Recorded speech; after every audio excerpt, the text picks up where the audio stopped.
Hi,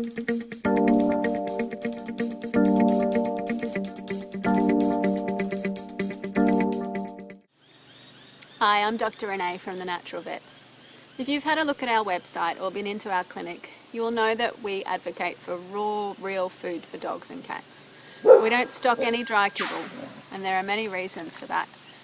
So I've got an example of a kibble type diet with me today. It's the Super Coat, which is a commonly fed brand and often marketed as being optimal for your pet. And you can see lots of sort of pictures on the bag of whole foods and happy, healthy dogs, but when you dig a little bit deeper, you realize that this is basically just marketing. So let's have a look at the back of the bag, and this is what you want to be looking at if you're trying to determine whether a food is healthy for your pet or not. The main things that you want to check out are the nutritional analysis and the ingredients listing. And usually you can find these on the back of the bag, or sometimes they're on the side or the bottom of the bag or the box. So when you're looking at the nutritional analysis, it will give you an idea of how much protein, carbohydrate and fat is in the food. So this is a dry food which runs typically between 6 to 10% moisture. So if you deduct the moisture from the total as well as the protein and the fat and the ash if it's listed, you're left with an idea of how much carbohydrate is in the bag. And so if we do that calculation for this particular food, this food runs at about 60% carbohydrate. 60% carbohydrate is way too much for dogs, particularly when it's mixed in with protein in a bag of food and it's cooked at high temperatures and pressures.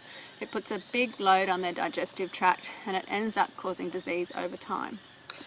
So how do they end up with that much carbohydrate in the food? When you look at the ingredients, and meat is one of the first ingredients listed.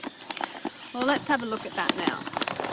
So if you read your ingredients, it says meat and meat byproducts, chicken, beef, lamb and or pork, and or poultry byproducts, whole grain wheat and or cereal byproducts, whole grain barley and or sorghum and or corn, fish and fish byproducts, tuna and or salmon and or vegetable proteins.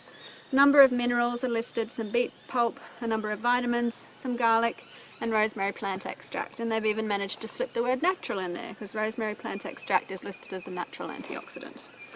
And so you might read these ingredients and think, well, it's not too bad, meat and meat byproducts are listed first, and so there must be a fair bit of meat in here. But what they do when they're labelling pet food is this thing called splitting. And so you see that the second ingredient listed is whole grain wheat and or cereal byproducts, and then they list whole grain barley and or sorghum and or corn. And so if you add up all of that carbohydrate, cereal and grain based foods, it ends up with a very large proportion of carbs in this food. And the same thing applies to your grain-free food. So you'll find even your grain-free kibbles still end up with a high proportion of carbohydrate. It's just not in the form of grain. So it could be sweet potato, tapioca, corn, or other types of grains in that food. So that's one of the problems with dog and cat foods, is often they rely on grains as a cheap source of both carbohydrate and protein, because grains will have a little bit of protein in them as well. And so they use that as basically a cheap filler, but it's not a food that your dog or your cat is really designed to eat.